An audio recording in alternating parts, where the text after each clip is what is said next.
Welcome back to Forester Asks Questions.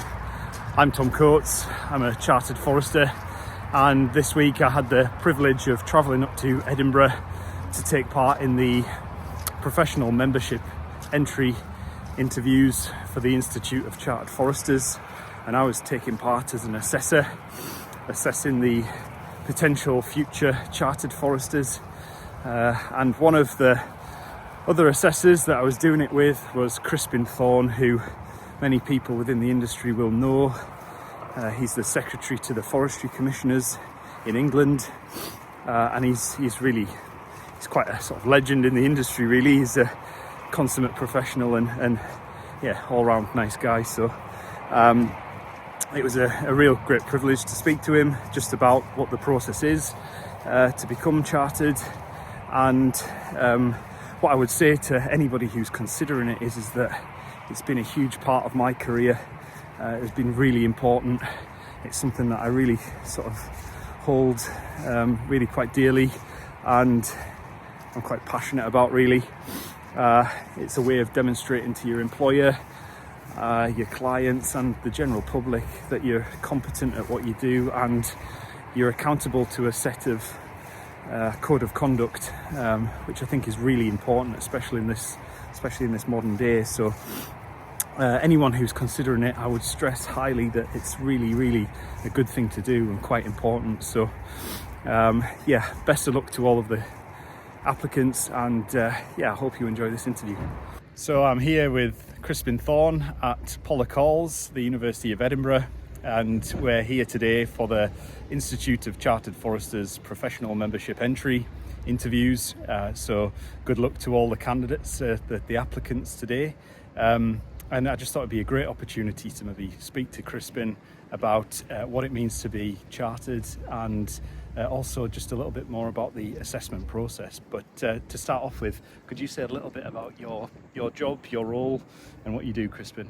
Yes, certainly. Thanks for that, Tom. And my role, I'm the Secretary to the Commissioners, which is a kind of governance role within the Forestry Commission. I've been with the Forestry Commission about 33 years now in a range of different positions, but I'm currently, as I say, supporting the Board of Commissioners in the work which extends across forest research, Forestry England and Forest Services. Excellent. And I guess we're here today to obviously interview the sort of future foresters, future chartered foresters, that is. Can you maybe just sort of say a little bit about what you think it means to be a chartered forester?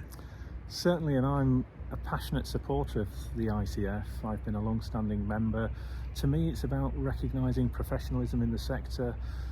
It provides you an opportunity to network with other professionals. There's a compulsory professional development process as part of that, which requires you to keep your knowledge up to date. It requires you to understand what's happening and key changes. So to me, it's about recognising and operating professionally.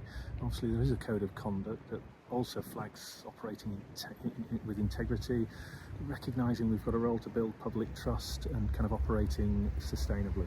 Okay, and just say maybe a little bit about the assessment process. I mean, just for future foresters and people who are maybe associate members who are thinking about going and presenting for a chartered status, what is the process? Yeah, and to me, I'd just encourage people to have a look on the ICF website and look at the details. It's a relatively straightforward process. The PME route, we're here today at the Pollock Halls at the final stage where they get a kind of assessment, but it requires you to look at a problem or a challenge that you've had called a critical analysis, write about how you've tackled it, how you've learned from it and your experience.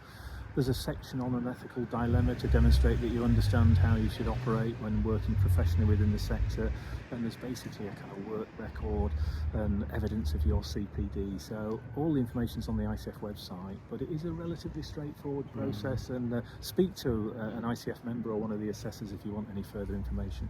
Okay, and I'm going a little bit off piece now, like our questioning at the assessment, but what would you say the biggest challenges are facing the forestry industry just at this moment in time? Yes, thanks for that, Tom. It's a great question, and I think in my mind there's a kind of balance of opportunity and challenge. In terms of the opportunity, there's still a huge driving force to see more woodlands created, and I think we need to kind of respond to that. Obviously, it's part of the climate change challenge that we're facing, but there's also a need for resources and timber. So recognising that opportunity is important. But at the same time, there's the challenges of plant health and climate change, which are impacting on trees and species. So just being mindful of that. But I'm optimistic because I think trees have got a massive role to play for society and how we live our lives. Excellent. And I was going to ask, that was my sort of final question. You've beat me to it, but can you just maybe leave us with a final thought on what you are the most optimistic about in forestry? Well, I just think, people love trees, and I think there is a challenge for us as we make sure they understand how they connect into their lives. So for me, it's about how we can communicate the importance of trees, not just in terms of things that are being there in the environment, but how we use them to support our lives. Excellent. Thank you very much for that, Crispin. Thanks for that, Tom. Excellent. Cheers.